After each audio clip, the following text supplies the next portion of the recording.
ಕೆಲವು ಜನಕ್ಕೆ ರಾತ್ರಿಯನ್ನು ಮಲಗುತ್ತಾ ಇರುವಂತಹ ಸಂದರ್ಭದಲ್ಲಿ ತಲೆದಿಂಬು ಇರಲಿಲ್ಲ ಅಂತಂದರೆ ನಿದ್ದೆನೇ ಬರೋದಿಲ್ಲ. ತಲೆದಿಂಬು ಮೇಲೆ ತಲೆಯನ್ನು ಇಟ್ಟಾಗ ಮಾತ್ರ ನಿದ್ದೆ ಅಂತ ಅನ್ನೋದು ಬರ್ತದೆ. ಆದರೆ ಅಂಥವ್ರಿಗೆ ಏನಾಗ್ತದೆ ಅಂತಂದರೆ, ಪ್ರಯಾಣದಲ್ಲಿ ಇರ್ತಾರೆ ಅಥವಾ ಇನ್ನೊಂದು ಕಡೆಗೆ ಹೋಗಿರ್ತಾರೆ, ಬೇರೊಂದು ಕಡೆಗೆ ಹೋಗಿರ್ತಾರೆ. ಅಂತಹ ಸಂದರ್ಭದಲ್ಲಿ ಅವರಿಗೆ ಮಲಗಲಿಕ್ಕೆ ತಲೆದಿಂಬು ಸಿಗೋದಿಲ್ಲ. ಸಿಗದೇ ಇದ್ದಾಗ ಅವ್ರು ಏನು ಮಾಡ್ತಾರೆ ಅಂತಂದರೆ, ಪುಸ್ತಕವನ್ನು ಅಥವಾ ದೇವರ ಪೆಟ್ಟಿಗೆಯನ್ನು ಅಥವಾ ಇನ್ನೊಂದನ್ನು ಇಟ್ಟುಕೊಂಡು ಅವರು ನಿದ್ದೆಯನ್ನು ಮಾಡ್ತಾರೆ. ಅಂದರೆ ತಲೆದಿಂಬನ್ನು ಇಟ್ಟುಕೊಂಡೇ ಮಾಡ್ತಾರೆ. ಹೀಗೆಲ್ಲ ಮಾಡಬಹುದಾ ಅಂತ ಪ್ರಶ್ನೆ. ಅದಕ್ಕೆ ಈ ರೀತಿಯಾಗಿ ಉತ್ತರ ಇದೆ. ಸ್ಮೃತಿಸಾರ ಸಂಗ್ರಹ ಅಂತ ಅನ್ನೋ ಗ್ರಂಥ ಈ ಮಾತನ್ನು ತಿಳಿಸಿಕೊಡ್ತಾ ಇದೆ.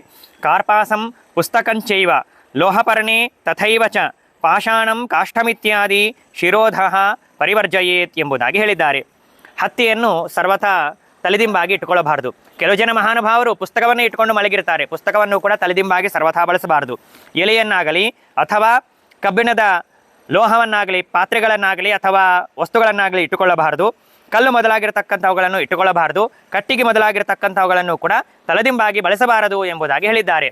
ಆದ್ದರಿಂದಾಗಿ ನಿದ್ದೆ ಬರಲಿಲ್ಲ ಅಂತಾದರೆ ನಿಮ್ಮ ಭುಜ ಇದೆ, ನಿಮ್ಮ ಕೈ ಇದೆ ಅಲ್ಲ, ನಿಮ್ಮ ಕೈಯನ್ನೇ ತಲೆದಿಂಬಾಗಿಟ್ಟುಕೊಂಡು ನಿದ್ದೆಯನ್ನು ಮಾಡಿರಿ ಹೊರತು ಪುಸ್ತಕವನ್ನು ಅಥವಾ ಕಲ್ಲನ್ನು, ಕಟ್ಟಿಗೆಯನ್ನು, ಹತ್ತಿಯನ್ನು ಇತ್ಯಾದಿಗಳನ್ನು ಇಟ್ಟುಕೊಂಡು ಸರ್ವಥಾ ನಿದ್ದೆಯನ್ನು ಮಾಡಬಾರ್ದು. ಶುದ್ಧವಾಗಿರತಕ್ಕಂತಹ ತಲೆದಿಂಬು ಇತ್ತು ಅಂತಂದರೆ ಅದನ್ನೇ ಬಳಸಿರಿ. ಇಲ್ಲ ಅಂತಾದರೆ ಕೈಯನ್ನು ಇಟ್ಟುಕೊಂಡು ಮಲ್ಕೊಳ್ರಿ ಹೊರತು ಸರ್ವಥಾ ಇವುಗಳನ್ನು ಇಟ್ಟುಕೊಳ್ಳಬಾರ್ದು ಎಂಬುದಾಗಿ ಶಾಸ್ತ್ರ ನಿಷೇಧವನ್ನು ಮಾಡಿದೆ.